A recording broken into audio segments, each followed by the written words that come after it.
Hello, my name is Caleb Smith with the Rocket Miner newspaper, here with a late update for April 12th, 2021, where I'm going to talk about some of the local theatrical productions that students have been working on.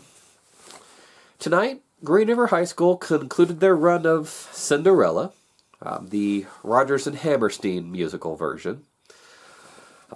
I myself watched it with some friends through the streaming option. It's not the same as being there in person, of course. Sometimes interesting to see some extra perspectives. Every so often, the screen was... there were multiple cameras, and once or twice, actually, the screen showed all 6 views, just like boom, boom, boom, boom, boom, boom. That you could see that whoever was controlling the camera was selecting from. I enjoyed the performance, thought the cast did quite a bit of work. One of the things about simulcasting that adds an extra layer to the overall production, because just think about it. You have the cast who acting, singing, dancing, putting on the performance. They're backed up by the crew, working with sound, lights, all sorts of cues. I mean, when the fairy godmother points at the sky, it's much more impactful if it changes color as it's supposed to in that exact moment, as opposed to being just a little bit too soon, just a little bit too late. And that's just the cast and crew with that are always working together in tandem. And then you also have the added complication of trying to properly capture these performances and present them to a greater, wider, most likely more distance audience through the simulcast stream. So, good job to them. Up next, Rock Springs High School is putting on their production of Little Shop of Horrors. It kicks off at Wednesday with performances starting at 7 p.m. and they continue. Like I said, that's going to be 7 p.m. performances at Rock Springs High School in the auditorium on April 14th, 15th, 16th, and 17th. Plus, there'll be a 1 p.m. matinee on Saturday, April 17th.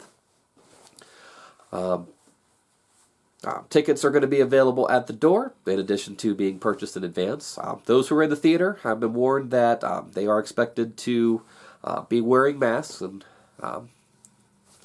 other distancing safety guidelines that we've somewhat adjusted to.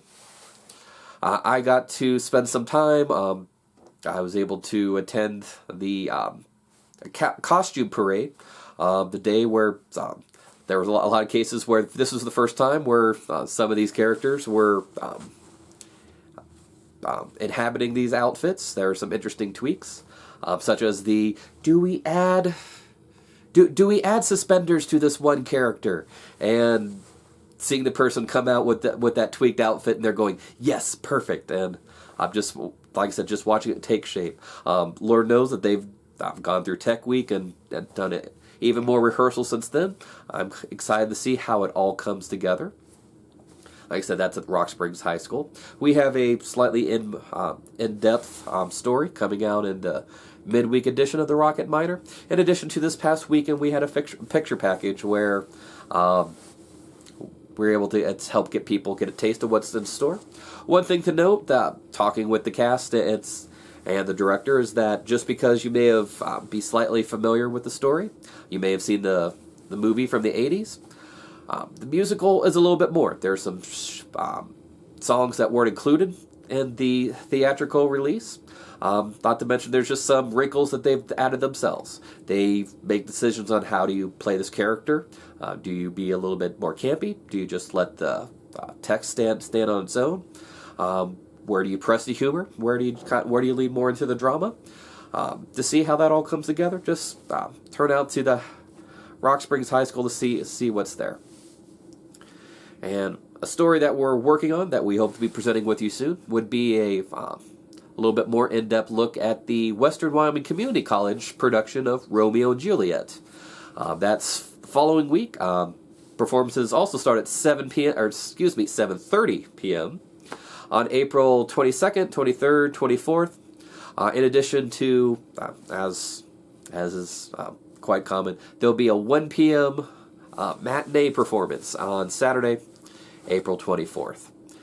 That's another story that just because you may have seen it before, probably had it in English class, maybe seen a couple productions over the years.